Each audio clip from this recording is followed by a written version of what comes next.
안녕하세요. 트레이더 K입니다. 차트는 왜 항상 이렇게 지그재그로만 움직일까요? 그냥 일직선으로 가격이 오르거나 내릴 수는 없는 걸까요? 네, 그건 불가능합니다. 왜냐하면 어느 정도 가격이 오르면 반드시 팔고 싶어 하는 사람이 생기고 어느 정도 가격이 내리면 반드시 사고 싶어 하는 사람이 생기니까요. 그러니까 차트는 단순히 가격을 기록한 그래프가 아니라 인간 심리를 기록한 그래프로 보는 게 맞습니다. 정말 많은 사람들이 차트에 참여하지만 재밌는 건 그 모든 참여자들은 아주 강력한 공통점이 하나 있다는 겁니다. 바로 그들은 모두 인간이라는 겁니다. 종교도 다르고 나라도 다르고 돈의 규모도 다르지만 같은 인간이라는 이유 하나만으로 차트에는 일종의 고유한 패턴이 생기게 됩니다. 어떤 상황에서 공포를 느끼고 어떤 순간에서 탐욕을 느끼는지는 비슷할 수밖에 없거든요. 그리고 수백 년의 차트 역사 속에서 이 패턴이 수학에서 말하는 황금 비율과 아주 유사하게 나타난다는 게 발견됐습니다. 이건 누가 만든 이론이 아닙니다. 어떤 경제학자나 노벨상을 받은 천재가 설계한 공식도 아닙니다. 과거 데이터들을 보다 보니 이런 패턴이 생긴다는 걸 발견한 겁니다. 그래서 이 패턴을 정확한 과학적 이론이라고 할 수는 없지만 실제로 패턴이 발견된 건 사실이고 사람들이 이 패턴을 금융시장에서 널리 사용하고 있기 때문에 차트에 더욱 짙게 나타납니다. 그래서 이 패턴은 과학적 근거가 없다고 무시할 게 아니라 투자를 한다면 반드시 배워야 하는 패턴이라는 겁니다. 이 패턴이 바로 그 유명한 피보나치 되돌림입니다. 그럼 지금부터 이 피보나치 되돌림이 뭔지와 실전에서 적용하는 방법까지 설명드릴 텐데요. 장담하는데 이거보다 쉬운 설명은 세상 어디에도 없을 테니까 딱 5분만 멍 때리면서 들어보세요. 피보나치 되돌림은 저점과 고점 사이에 반등할 확률이 높은 특정 지점이 있다는 건데요. 피보나치 수열로 보면 많은 지점들이 있지만 우리는 가장 확률이 높은 딱 두 개만 사용할 겁니다. 바로 0.5 지점과 0.618 지점인데요. 이 사이를 골든존이라고 부를 겁니다. 이렇게 고점과 저점을 이었을 때 이 골든존에서 반등하는 경우가 많다는 건데요. 문제는 이 고점과 저점을 어떻게 정하느냐는 겁니다. 왜냐하면 피보나치 골든존은 정해져 있다고 하더라도 어떤 고점과 저점을 기준으로 피보나치를 그어야 하는지는 사람마다 다르기 때문이죠. 그래서 제가 대안을 하나 가져왔는데요. 이 고점과 저점의 기준이 되는 지표를 가져왔습니다. 바로 프랙탈인데요.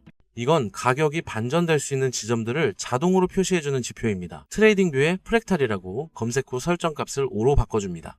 그러면 쓸데없는 작은 움직임은 걸러지고 진짜 중요한 반전 구간만 남게 됩니다. 그리고 여기 반전 지점들 중에 고점과 저점을 골라서 피보나치를 그어보는 거죠. 물론 이건 어디까지나 보조용이고 나중에는 실력을 기르시고 직접 눈으로 주요 고점과 저점을 잡을 수 있어야 합니다. 하지만 처음에는 이렇게 연습하시는 걸 추천드릴게요. 그럼 피보나치로 타점 잡는 방법을 보여드릴 건데요. 먼저 가격이 상승 추세에 있을 때입니다. 이렇게 저점에서 고점으로 한번 상승한 파동에서 양끝 프랙탈을 기준으로 피보나치를 긋습니다.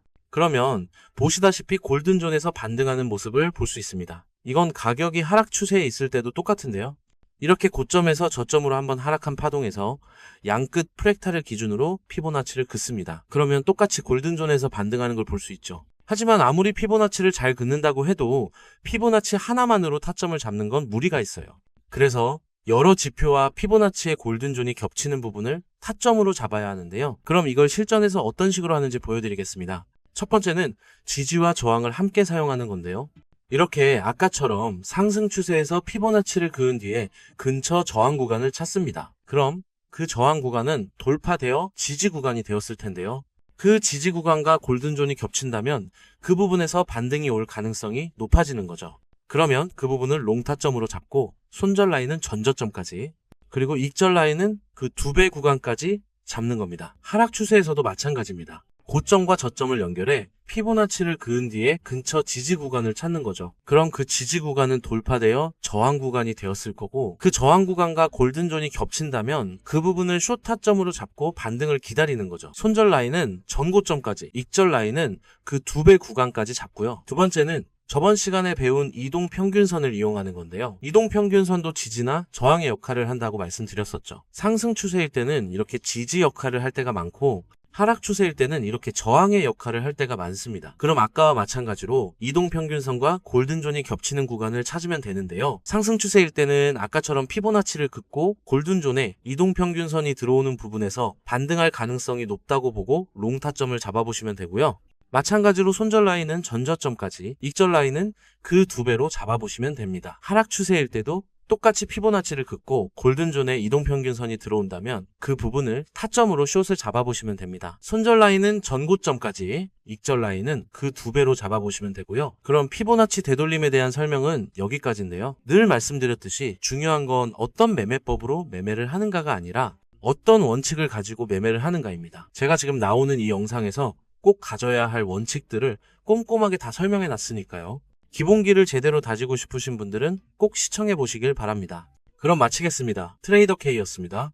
감사합니다.